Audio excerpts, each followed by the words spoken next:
Izabela Hampton, żona Henryka Wieniawskiego.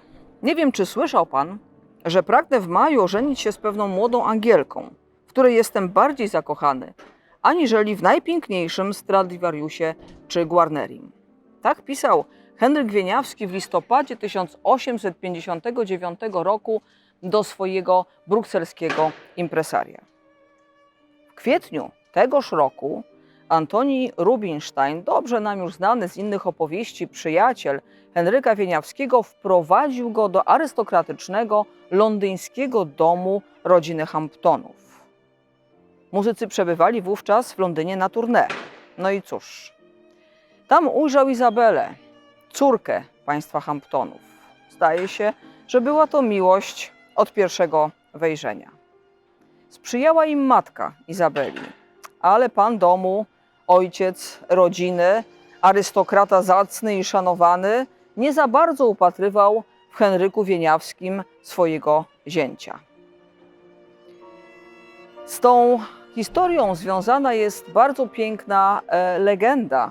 Legenda o powstaniu legendy, czyli najsłynniejszego utworu Henryka Wieniawskiego. Ponoć Henryk Wieniawski, zasmucony, ale jednocześnie zainspirowany swoją miłością do Izabeli, skomponował w podarunku dla niej ten utwór. I kiedy ojciec Izabeli usłyszał go, to stwierdził, że ktoś, kto może skomponować tak piękną pieśń, tak piękny utwór i jest tak zakochany w jego córce, godzien jest ręki Izabeli. Ale tak naprawdę rzeczywistość była mniej romantyczna, a bardziej konkretna.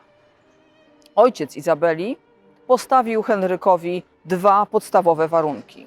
Henryk miał wykupić polisę ubezpieczającą rodzinę na 200 000 franków, co było wówczas dosyć ogromną kwotą, i ustatkować swoje życie. A z tym oczywiście wiązało się zdobycie jakiejś stałej posady.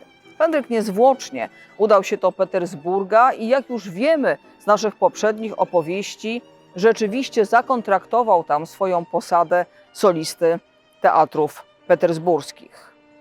Więc ten warunek wydawałoby się, że spełnił. No ale jak pokaże rzeczywistość, jego życie było jednak mniej ustatkowane.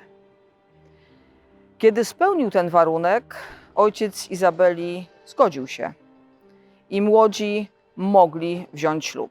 Oczywiście legenda powstania legendy jest piękną opowieścią romantyczną, ale wiemy, że prawykonanie legendy nastąpiło w parę miesięcy po zaręczynach Henryka i Izabeli. Ale ta legenda przetrwała ponad 100 lat i myślę, że jest na tyle piękna, że warto okraszać ją, opowiadając o Henryku Wieniawskim i tej pięknej miłości, jaka połączyła go z Izabelą. Młodzi 8 sierpnia 1860 roku wzięli ślub w kościele świętego Andrzeja w Paryżu. Pannę młodą do ołtarza prowadził Antoni Rubinstein, świadkował m.in. mistrz Gioacchino Rossini, a podczas uroczystości w kościele na skrzypcach grał Henri Piéton. Młodzi później udali się do Londynu, aby pokłonić się rodzicom Izabeli, a potem dla Izabeli w dość egzotyczną podróż do Lublina, a potem do Petersburga, gdzie, jak wiemy, Henryk Wieniawski objął swoją pierwszą w życiu stałą posadę. I te wydarzenia, a także i inne bardzo interesujące, możemy zobaczyć oczami Izabeli Hampton. Henryk Wieniawski oczami żony. Izabela pozostawiła po sobie pamiętnik, w którym zawarła opis wielu sytuacji o swoim mężu i o otoczeniu, i myślę, że przytoczenie tych fragmentów będzie pięknym spojrzeniem oczami żony. Oto jak Izabela widziała moment poznania Henryka Wieniawskiego. Antoni Rubinstein, wielki i drogi nasz przyjaciel, który świeżo przybył do Londynu, poprosił o pozwolenie wprowadzenia do domu rodziców jednego z największych skrzypków doby ówczesnej. Matka, która już słyszała grę Henryka Wieniawskiego, niezmiernie się ucieszyła i z przejęciem oczekiwała pierwszej wizyty, która nastąpiła następnego dnia. Było to w roku 1861. 1959.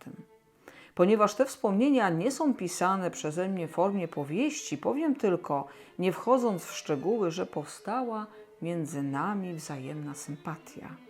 Wkrótce się zaręczyliśmy i w roku 1860 w Paryżu zostałam żoną Henryka Wieniawskiego.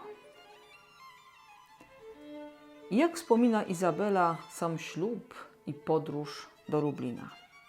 Na ślubie naszym byli obecni Rossini i wiele innych znakomitości. Wkrótce potem udaliśmy się do Polski, mając jako dalszy cel Petersburg, dokąd mój mąż został zaangażowany jako skrzypek solista dworu jego cesarskiej mości cesarza Rosji oraz wielkiej księżniczki Heleny. Przede wszystkim udaliśmy się do Lublina, gdzie zamieszkiwała rodzina mego męża. Wobec tego, że nie było komunikacji kolejowej, podróżowaliśmy całą noc dyliżansem i przybyliśmy o godzinie 7 rano. Wszystko było dla mnie taką nowością.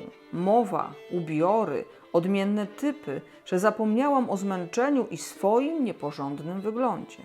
Teść i teściowa, stojąc na szczycie schodów swego domu, przywitali nas chlebem i solą, które teść trzymał na srebrnym półmisku. Jest to najserdeczniejsza forma przywitania i ofiarowania gościnności w Polsce i w Rosji.